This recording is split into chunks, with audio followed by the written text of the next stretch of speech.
It's telling me to rotate my darn phone. Why is it telling me to rotate my darn phone? Go. Got it? Should be as loud. Go.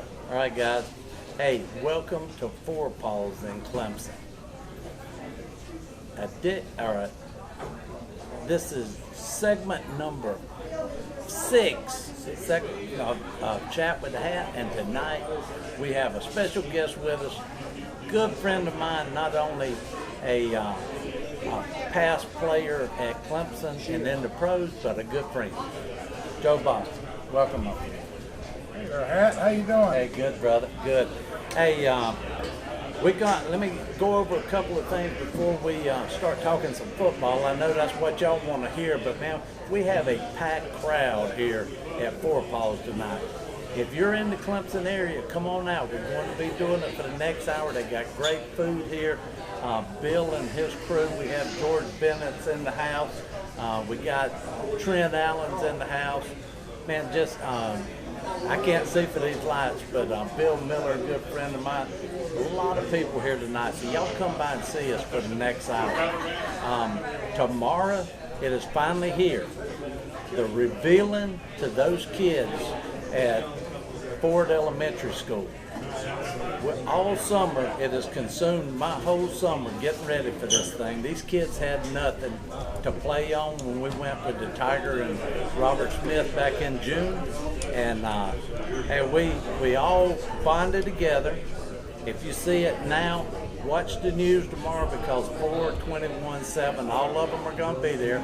We'll be there at 6 o'clock in the morning starting with Fox News. And Joe Gagney will be there live with the Hat and Julie Wilson. So, hey, join us starting at 6 o'clock in the morning. It's going to be a great day. And at 3:30 is the ribbon cutting. And those kids will see when the Hat told them in June, the last day of school, that the best is yet to come. The best was yet to come because that playground is unbelievable. Thanks to everybody that helped with it. Thanks to everybody that gave their money to make it happen. So couldn't have did it without you, and we so much appreciate it. But these kids, I found out that there's more to a playground than just playing on it. When you read the benefits that these kids get of healthier bodies, better learning, they said 6 to 8% higher grade scores by playing on the playground. I didn't know that was a benefit. It never helped me, I promise you. But hey, these kids, man, they're just going to be totally blown away. So that's it. Ford Elementary School, congratulations, you got a playground now, and those kids will have a heck of a year playing on it and learning from it. So hey, anytime you can help kids, that's what it's all about. Yep, they're going to be taking care of us one day, so we better be good to them today. Man, you ain't kidding. You ain't kidding. Hey, well, me and CJ Spiller will be together. Don't miss it next Saturday at Smith & James Clothier, modeling some Tiger National Championship shirts. And CJ, not the Hat, will be signing some autographs and taking some pictures. So 12 to 2 at Smith & James next Saturday. I think that's all I got coming up except for football season. And we will get that kicked off on the 29th. For Thursday night game. Tell me something. Somebody asked me today, and I didn't know. First Friday parade. That's always the Friday before first game. If we play on Thursday, is First Friday the next day after the first game? Oh, I'm hearing from the crowd that it's over my pay scale. They didn't ask me to vote on it, so I don't know. I'll find out when it is and I'll show up. Man, I was about to say, yeah, when I was sitting over there a while ago thinking about that, and I thought, man, we're going to have to find out. But, hey, Paul, he'll keep us up on that. It's not the first Wednesday. I hear you.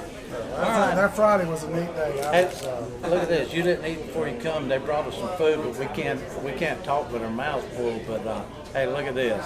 Hey, this place is awesome, man. We just had some nachos earlier. You eat here a lot? I have been here a number of times. Awesome. So you live in Clemson now? I do. Okay. Yep, we grew up in Greensboro, still have a house there, and built a house here in Clemson, and so we're slowly migrating the whole family down here. And my wife and son are already here. I'm the one that needs to migrate, so.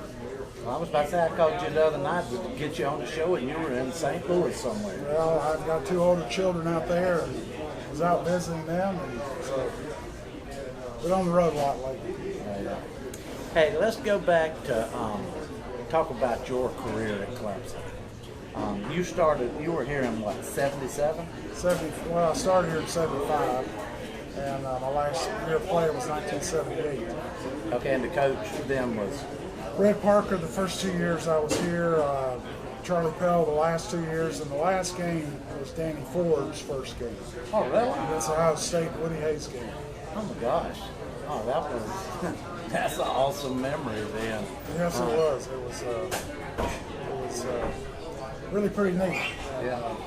We told Coach Ford, I said, all the seniors, because he was real nervous that night. And he said, Coach, we're going to get you started off 1-0. I don't know what's going to happen to you after that, but we'll get you started out 1-0. And you did. Yes, we did. Yeah. Hey, now you had some good friends, and I've seen you at the South Carolina Hall of Fame and the South Carolina Football Hall of Fame. Right. And you were there for Dwight Clark when they inducted him. Now, he was one of your teammates and best friends? Yep, he was a very good friend. I met Dwight, we were in the same class, and met him at Charlotte Garinger High School. That's where he went to school, and was practicing for the Shrine Bowl game, and he was there, and met him. Loved his spunk, loved his tenacity, and he didn't quite have the career probably here that he should have had, but he sure made up for it in practice.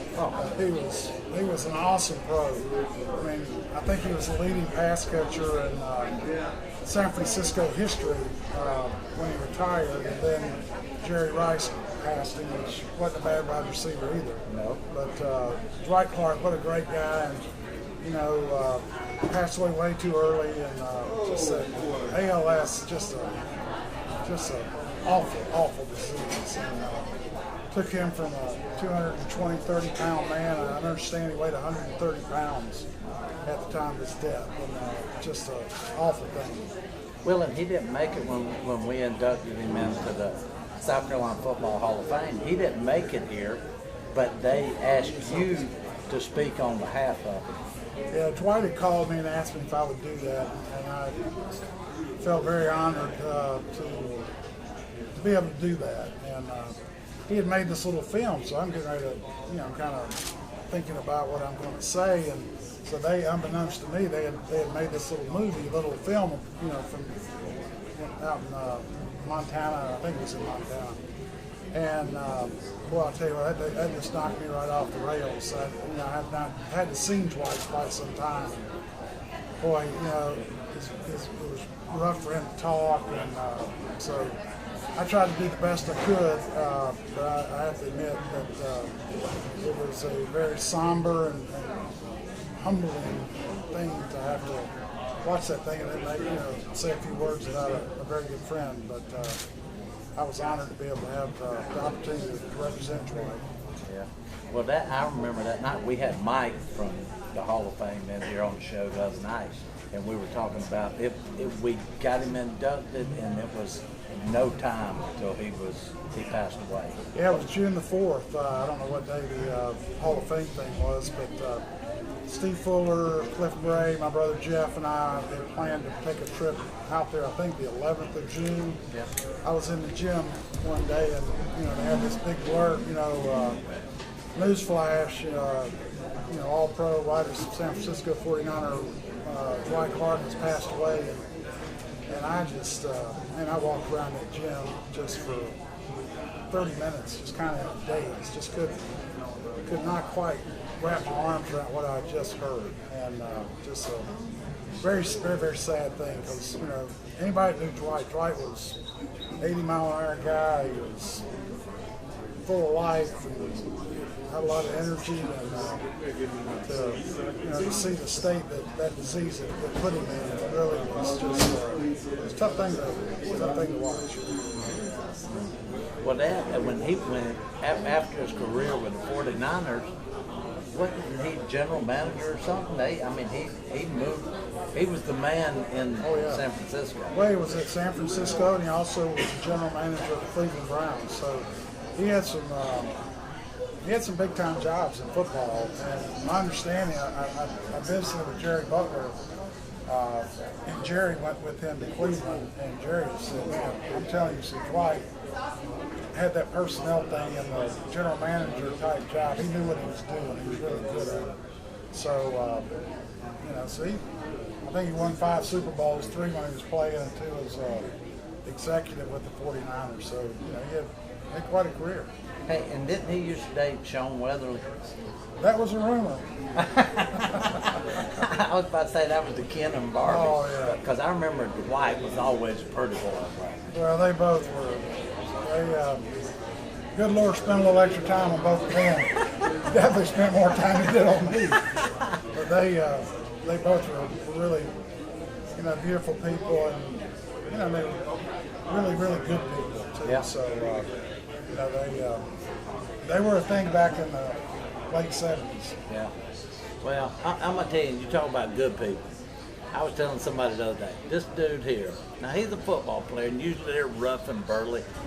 But now George Bennett, I call George Bennett the Clemson gentleman. George is, but I'm going to tell you, you are right there as just a Clemson gentleman. You have never been anything but just a nice guy to me. Now your brother, he might be a little bit different. Jeff, if you're watching, I know. But man, I appreciate the way you handle yourself and you carry yourself and you support Clemson. Oh, I love this university. I will put the love I have for this university against anybody in the country. George Bennett's and Mac down at Mac's Drive-In and Colonel Robbins and Bill McClellan and all these people set such a good example for me as a young man on how to act, how to carry yourself,